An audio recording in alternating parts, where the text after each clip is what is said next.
tous avoir des amis pareils. Vous nous entraînez dans les bonnes choses. Alors, quels ont été vos plus grands défis dans ce métier? À vos débuts, qu'est-ce que vous avez rencontré comme difficulté et comme challenge?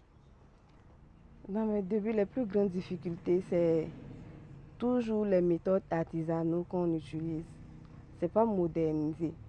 C'est vrai que c'est des trucs qui sont vraiment traditionnels, mais si on arrive à avoir des méthodes plus modernes qui vont nous permettre de toujours garder ce côté culturel et puis pouvoir produire ça en quantité avec avec toujours de la bonne qualité, ça allait plus nous arranger. Donc avec toujours les méthodes artisanaux, on n'arrive pas à faire souvent certains motifs comme on le veut.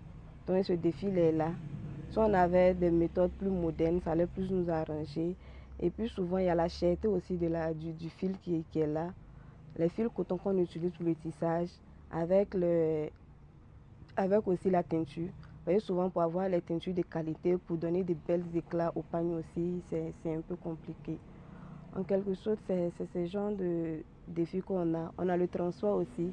C'est des pains qui sont beaucoup demandés de l'extérieur, mais on a vraiment un problème de transport au niveau international pour pouvoir partir ça à l'international. Donc ça fait que nos marchés sont en quelque sorte ralentis à cause de ce souci.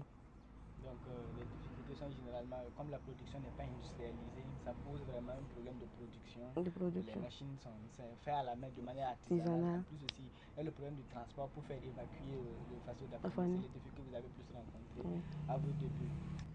Alors, on va s'intéresser à l'art du tissage. Alors, vous avez dit que vous utilisez des fils. C'est des fils de coton naturel ou bien c'est des fils importés ou bien c'est des fils produits ici au Burkina Faso? C'est des fils 100% coton produits ici au Burkina Faso. Voilà pourquoi on a des soucis parce que c'est pas que c'est pas en quantité, mais ça coûte extrêmement cher. Donc ça nous met un peu dans des difficultés avec les tissus de l'extérieur, les tissus venant de la Chine. En tout cas, tout ce qui est tissu qui vient de l'extérieur, ça revient moins cher que nos pagnes tissées, ce qui n'est pas normal. Or, ces pagnes, le coton, les fils sont produits ici, le tissage est produit ici. Donc, on devrait trouver une solution pour que ça soit un peu moins cher, pour que tout le monde puisse être, concerné, quoi.